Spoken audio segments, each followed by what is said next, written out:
स्वर्ग में भ्रमण कर रहे नारद जी ये देखकर बड़े हैरान थे कि धरती पर वह लोग तो बहुत खुश हैं जो धन के पीछे भागते हैं और वे लोग बड़े दुखी हैं जो भगवान की भक्ति करते हैं।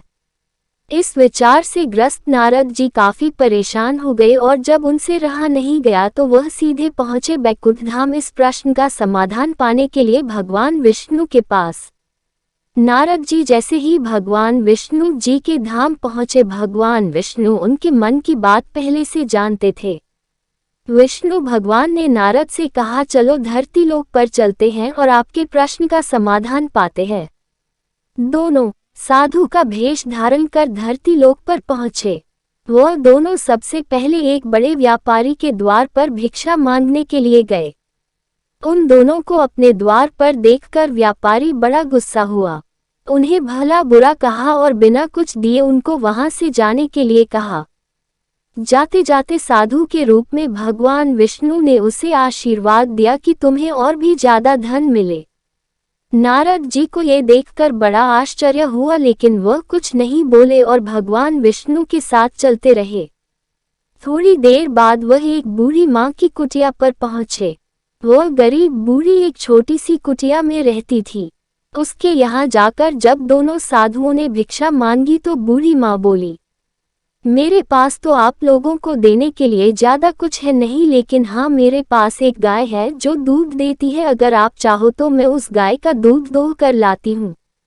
आप दोनों के लिए उसे पीकर अपनी भूख शांत कर सकते। साधुओं के हाँ कहने पर बूढ़ी माँ ने दोनों के लिए दूध का इंतजाम कर दिया।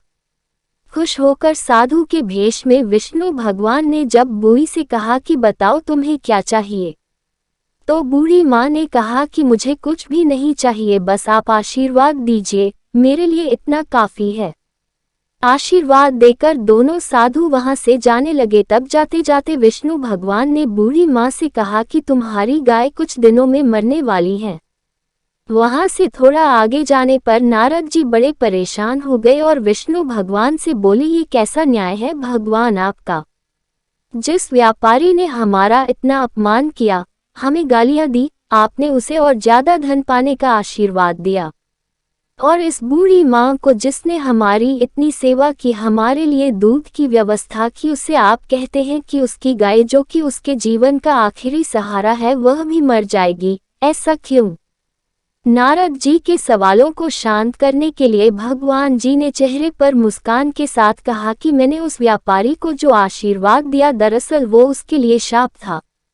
उस व्यापारी का मन पूरी तरह से धन कमाने में फंसा हुआ है और अगर उसे और ज्यादा धन मिलेगा तो वह आखिरी समय तक उसी धन के पीछे भागता रहेगा और अगले जन्म में सांप बनकर उसके पास कुंडली मारकर बैठा रहेगा। और रही उस बूढ़ी माँ की बात, तो कुछ बूढ़ी माँ का पूरा ध्यान अच्छे कामों में और भगवान भक्ति में था। हाँ, सिर्फ थोड़ा सा मन उसका उस गाय में अटका हुआ था और वह अपने आखिरी समय में उस गाय के मोह में ये चिंता करती रहती कि उसके जाने के बाद इस गाय का क्या होगा, क्या कोई उसे हानि पहुंचाएगा या मार डालेगा, और वह पूरी तरह से मुक्त नहीं हो पाती। बस यही कारण था कि मैं चाहता हूँ कि आखिरी समय में उसका ध्यान पूरी तरह मेरी तरफ रहे, ना कि इस गाय की तरफ। भगवान विष्णु के समझाने के बाद और इस पूरी घटना के बाद नारद जी का मन पूरी तरह से शांत हो गया और वह खुशी खुशी स्वर्ग लोक लौट गए।